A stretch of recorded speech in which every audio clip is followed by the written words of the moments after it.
Hello everyone.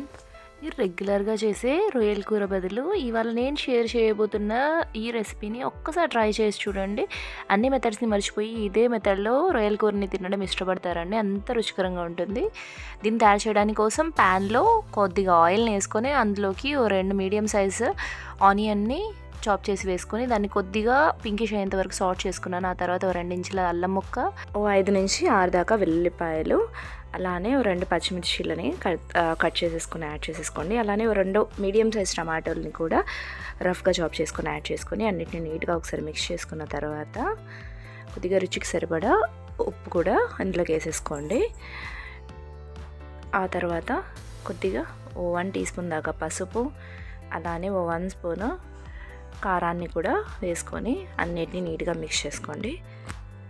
ఇప్పుడు మన tomato ముక్కలు ఏవైతే ఉన్నాయో అవి బాగా సాఫ్ట్ అయిపోవాలండి. అంతవరకు కొద్దిగా కుక్ చేసుకోండి కాసేపు. సో చూడొచ్చు మీరు టొమాటో ముక్కలు ఏవైతే ఉన్నాయో అవి బాగా మెత్తబడిపోయాయి. ఇప్పుడు ఇందులో కొద్దిగా కొత్తిమీరని యాడ్ చేసేసుకొని నీట్గా కలిపేసి దీన్ని సైడ్లోకి పెట్టేసుకోండి చల్లారడానికి కోసం. ఆ తర్వాత నేను ఇక్కడ 500 గ్రాముల దాకా రొయ్యల్ని తీసుకున్నానండి.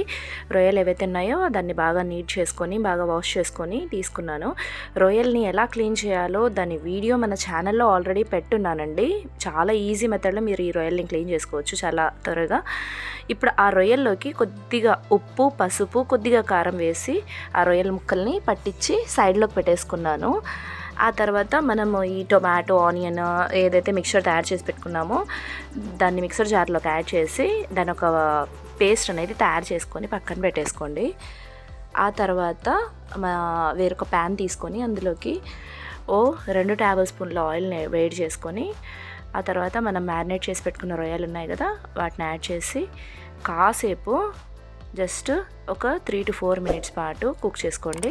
అలానే ఛానల్ని కనుక కొత్తగా విజిట్ చేస్తుంటే తప్పకుండా ఛానల్ని సబ్స్క్రైబ్ చేసుకుని పక్కనే నా బెల్ని క్లిక్ చేసేయండి. దీని ద్వారా నెక్స్ట్ ఛానల్లో నేను ఈ వీడియో పెట్టి దాని నోటిఫికేషన్ అందరికన్నా ముందు మీ వరకు చేరుతుంది. చూడండి, జస్ట్ ఈ విధంగా 3 to 4 మినిట్స్ పాటు రొయ్యల్ని కుక్ చేసుకొని సైడ్లోకి తీసేసుకోండి.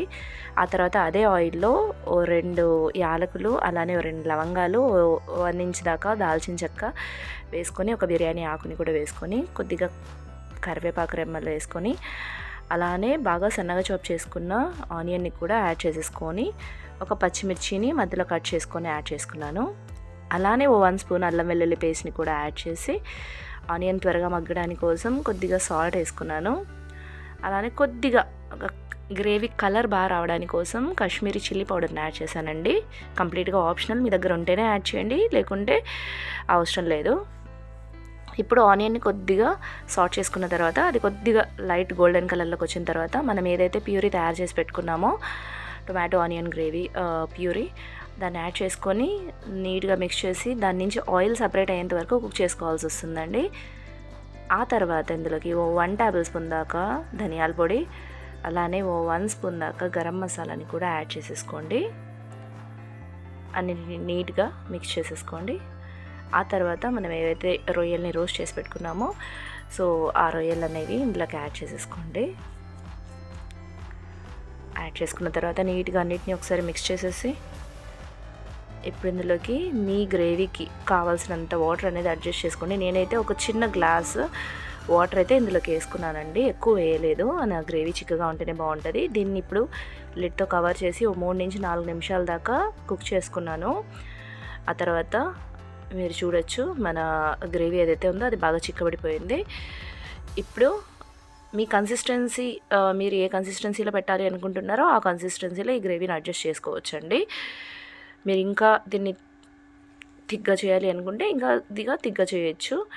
ఆ తర్వాత ఫైనల్గా కొద్దిగా సన్నగా చాప్ చేసుకున్న కొత్తిమీరని యాడ్ చేసి లైట్తో కవర్ చేసేసి స్టవ్ ఫ్లేమ్ని ఆఫ్ చేసేసుకొని దీన్ని వేడివేడిగా సర్వ్ చేసుకోవడమేనండి. అంతేనండి, ఎంతో రుచికరమైన మన ప్రాన్స్ గ్రేవీ అనేది రెడీ అండి. మీరు కూడా తప్పకుండా ఒకసారి ఈ మెథడ్లో ప్రాన్స్ కర్రీని ట్రై చేసి మీకు దీని టేస్ట్ ఎలా అనిపించిందో మీ ఫీడ్బ్యాక్ అనేది కమెంట్స్ ద్వారా తెలియజేయండి. రెసిపీ నచ్చినట్లయితే రెసిపీకి ఒక చిన్న లైక్ చేసి మీ ఫ్రెండ్స్ అండ్ ఫ్యామిలీతో దీన్ని షేర్ చేసి మరిన్ని ఇంట్రెస్టింగ్ రెసిపీస్ కోసం ఛానల్ని సబ్స్క్రైబ్ చేసుకోండి బెల్తో పాటు.